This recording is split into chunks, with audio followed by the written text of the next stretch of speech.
Doctor Yunus মোদির বৈঠক নিয়ে যা বললেন পার্থ। আওয়ামী লীগের পুনর্বাসন মেনে নেওয়া হবে না বললেন আক্তার। হেফাজতের সঙ্গে বিএনপির বৈঠক, গণহত্যার দায়ে আওয়ামী লীগকে বিচারের আওতায় আনতে হবে বলছে বিএনপি। এবং সর্বশেষ জানাবো সংবিধান সংস্কার, বিএনপির অবস্থান কি গণ অভ্যুত্থানের আকাঙ্ক্ষা বিরোধী? শুনছিলেন সংবাদ শিরোনাম, এবারে বিস্তারিত। ডক্টর ইউনূস মোদির বৈঠক নিয়ে যা বললেন পার্থ।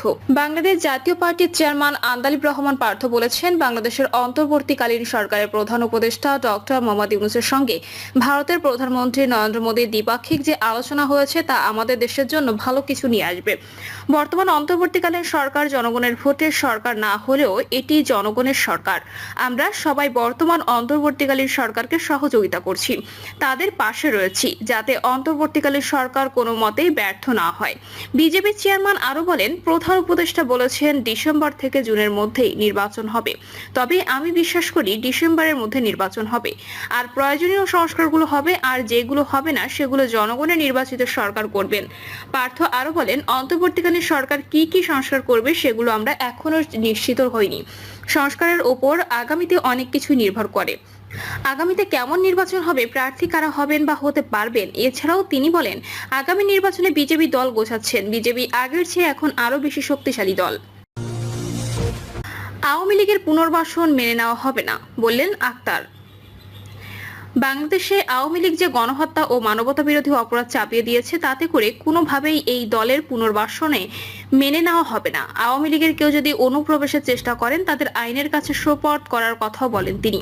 আক্তার বলেন, জাতীয় নাগরিক পার্টির কোনো প্রোগ্রামে কোনোভাবেই যদি আওয়ামী লীগের কেউ যুক্ত হওয়ার মতো সাহসও দেখান, আমরা তাদের প্রতিহত করব, আমরা তাদের আইনের কাছে সোপর্দ করব। আমরা মনে করি যারা বাংলাদেশে ফ্যাসিবাদ চাপিয়ে দিয়েছেন তারা কোনোভাবে বাংলাদেশে রাজনীতি করার নৈতিক অধিকার রাখেন না। হেফাজতের সঙ্গে বিএনপির বৈঠক, গণহত্যার দায়ে আওয়ামী লীগকে বিচারের আওতায় আনতে হবে বলছে বিএনপি। আওয়ামী লীগকে মানবতা বিরোধী অপরাধ ও গণহত্যার দায়ে বিচারের আওতায় আনার দাবি জানিয়েছে বিএনপি। সালাউদ্দিন আহমদ বলেন, গণহত্যা ও মানবতা বিরোধী অপরাধের দায়ে আওয়ামী লীগের বিচার করতে হবে। সংবিধানের 47 অনুচ্ছেদ অনুযায়ী এ বিচার সম্ভব, জনগণ সেই বিচার মেনে নেবে। প্রয়োজনে আন্তর্জাতিক অপরাধ ট্রাইব্যুনালের সংখ্যা বাড়াতে হবে, প্রত্যেক বিভাগে একটি করে আন্তর্জাতিক অপরাধ ট্রাইব্যুনাল গঠন করা যেতে পারে। তিনি বলেন, আমরা সংস্কার চাই, বিচার চাই, তবে তা হতে হবে গণতান্ত্রিক পদ্ধতিতে। প্রধান উপদেষ্টা একাধিকবার ডিসেম্বরে নির্বাচন দেওয়ার কথা বলেছেন, কিন্তু বর্তমানে নির্বাচন নিয়ে বিভ্রান্তিকর বক্তব্য শোনা যাচ্ছে। কখনো বলা হচ্ছে ডিসেম্বর থেকে জুন, আবার কখনো জুন থেকে ডিসেম্বর, আবার ডিসেম্বরে নির্বাচনের রোডম্যাপ ঘোষণার দাবি জানায়। তিনি আরো বলেন, আমাদের দাবির সঙ্গে হেফাজতে ইসলাম বাংলাদেশের নেতারাও একমত হয়েছেন। সংবিধান সংস্কার, বিএনপির অবস্থান কি গণ অভ্যুত্থানের আকাঙ্ক্ষা বিরোধী?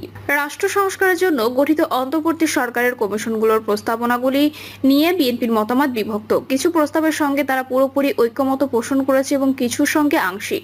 অন্যদিকে কিছু গুরুত্বপূর্ণ প্রস্তাবের বিরুদ্ধে দলটি অবস্থান নিয়েছে। ফলে অনেকে মনে করছেন বিএনপি জুলাই আগস্টের গণঅভ্যুত্থানের দাবির বিরুদ্ধে অবস্থান নিয়েছে, যা গণঅভ্যুত্থানের আকাঙ্ক্ষার সঙ্গে বেইমানি নামান্তর বলে গণ্য হচ্ছে।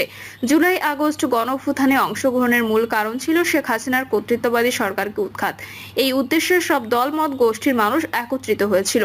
আগস্টের 3 তারিখে শহীদ মিনারে আয়োজিত সমাবেশে বৈষম্য বিরোধী ছাত্র আন্দোলনের ফ্যাসিবাদী ব্যবস্থা বিলোপের কথা তুলে ধরলেও এজন্য কোনো কর্মপরিকল্পনা ছিল না। এই পরিপ্রেক্ষিতে বিএনপি এখন দাবি করতে পারে তারা বর্তমান প্রস্তাবিত উপায়ের সঙ্গে দ্বিমত পোষণ করছে।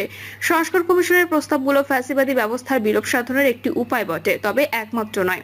তাই কমিশনের কিছু সংস্কার প্রস্তাবের সঙ্গে বিএনপি দ্বিমত প্রকাশ করায় দলটিকে গণ অভ্যুত্থানের বিপক্ষ শক্তি হিসেবে উপস্থাপন করা যায় না।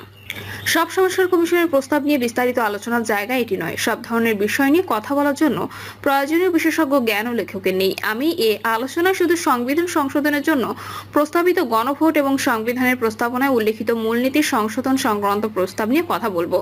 বর্তমান সংবিধান অনুযায়ী এক কক্ষ বিশিষ্ট সংসদের সংবিধান সংশোধনের জন্য 2/3 সংসদ সদস্য সমর্থন প্রয়োজন। সংবিধান সংস্কার কমিশনের প্রস্তাবে 2 কক্ষ বিশিষ্ট সংসদে 2/3 সদস্যের সমর্থনের পর গণভোট আয়োজনের কথা বলা হয়েছে। বিএনপি 2 কক্ষ বিশিষ্ট সংসদের 2/3 সংখ্যাগরিষ্ঠতার ভিত্তিতে সংবিধান সংশোধনের বিরোধিতা করেনি, তবে গণভোটের শর্তের সঙ্গে দ্বিমত পোষণ করে। অনেকে মনে করেন বর্তমান পদ্ধতি অনুযায়ী সংবিধান পরিবর্তন সহজ হওয়ার কারণে আওয়ামী লীগ জেনেতনেভাবে নির্বাচন পরিচালনা করে তত্ত্বাবধায়ক সরকার পদ্ধতি বাতিল করেছে, যা দেশকে গভীর রাজনৈতিক সংকটে ফেলেছে। প্রশ্ন হলো, কমিশনের প্রস্তাব অনুযায়ী সাধারণ নির্বাচনের নিরপেক্ষতা নিশ্চিত করার জন্য নিরপেক্ষ তত্ত্বাবধায়ক সরকার রয়েছে, কিন্তু রাজনৈতিক সরকারের অধীনে আয়োজিত গণভোটের নিরপেক্ষতা কে নিশ্চিত করবে?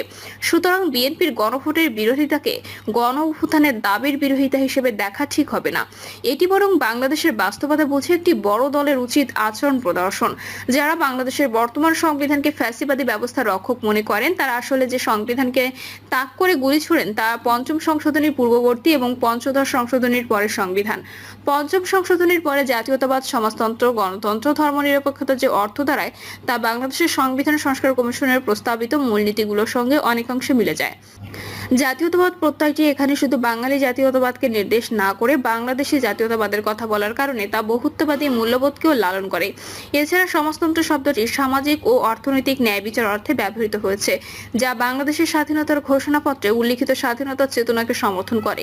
এই পরিপ্রেক্ষিতে সংবিধান সংস্কার কমিশনের প্রস্তাবিত মূলনীতি অনুসরণে বিএনপির অনিচ্ছা মানে এই নয় তারা জুলাই-আগস্ট গণঅভ্যুত্থানের আকাঙ্ক্ষার সঙ্গে বেইমানি করেছে। জাতীয় ঐক্যমত্য কমিশনের কাছে সংস্কার সুপারিশ নিয়ে লিখিতভাবে দলীয় মতামত জমা দিয়ে বিএনপির স্থায়ী কমিটির সদস্য সালাউদ্দিন আহমেদ বলেন, সংবিধানের মূলনীতি নিয়ে প্রস্তাবনায় যে ধরনের পরিবর্তনের প্রস্তাব সংবিধান সংস্কার কমিশন দিয়েছে তাতে তাদের কাছে মনে হয় 1971-এর মুক্তিযুদ্ধ, 2024-এর গণঅভ্যুত্থানকে এক কাতারে নিয়ে আসা হয়েছে। এটি জরুরি বলে দলটি মনে করে না। অন্যদিকে কারো কারো মতে 1971-এর মুক্তিযুদ্ধ এবং 2024-এর গণঅভ্যুত্থান সমগোত্র না হলেও 1971-এর মুক্তিযুদ্ধের ধারাবাহিকতা হিসেবে 2024-এর গণঅভ্যুত্থানকে দেখা যায়। তারা বলেন, 1971 সালে পাকিস্তানি শস্য নিষ্পেষণের বিরুদ্ধে যে লড়াই হয়েছিল তা 2024 সালে দিল্লির আগ্রাসনের বিরুদ্ধে লড়াইয়ের সঙ্গে তুলনীয়।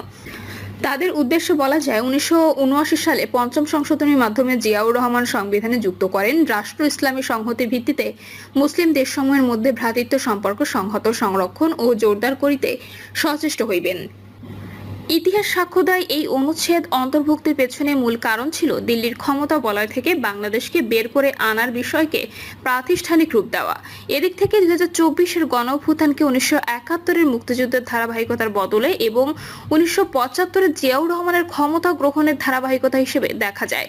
সুতরাং মুক্তিযুদ্ধের ধারাবাহিকতা হিসেবে 2024 সালের গণঅভ্যুত্থানকে উপস্থাপন করার চেষ্টাকে বিএনপি ঐতিহাসিক ভুল বলে মনে করলে সেটাকে গণ অভ্যুত্থানের আকাঙ্ক্ষার বিরোধী শক্তি হিসেবে বিবেচনা করা যৌক্তিক হবে না। সংস্কার সম্পর্কিত আলোচনায় বিএনপিকে অন্তর্বর্তী সরকারকে আস্থায় নেওয়া আবশ্যক।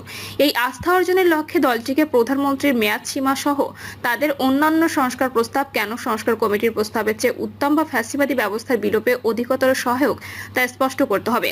বিএনপি এবং অন্যান্য ফ্যাসিবাদ বিরোধী রাজনৈতিক দলের জাতীয় ঐক্যমত্য কমিশনের সঙ্গে আলোচনায় অংশগ্রহণ এবং আগামীতে আরও অংশ নেওয়ার আশ্বাস আমাদের আশাবাদী করে তুলেছে। এর ফলে একটি ঐক্যবদ্ধ সমঝোতায় পৌঁছানোর সম্ভাবনা জেগেছে, যা থেকে সবার মালিকানাধীন একটি নতুন বাংলাদেশ গড়ার ভিত্তি তৈরি হবে।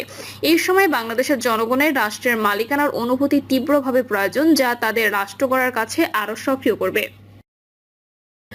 প্রিয় দর্শক, এই ছিল এখনকার সর্বশেষ সংবাদ। আপডেট সব সংবাদ পেতে চ্যানেলটি সাবস্ক্রাইব করে বেল আইকনটি ক্লিক করে রাখুন।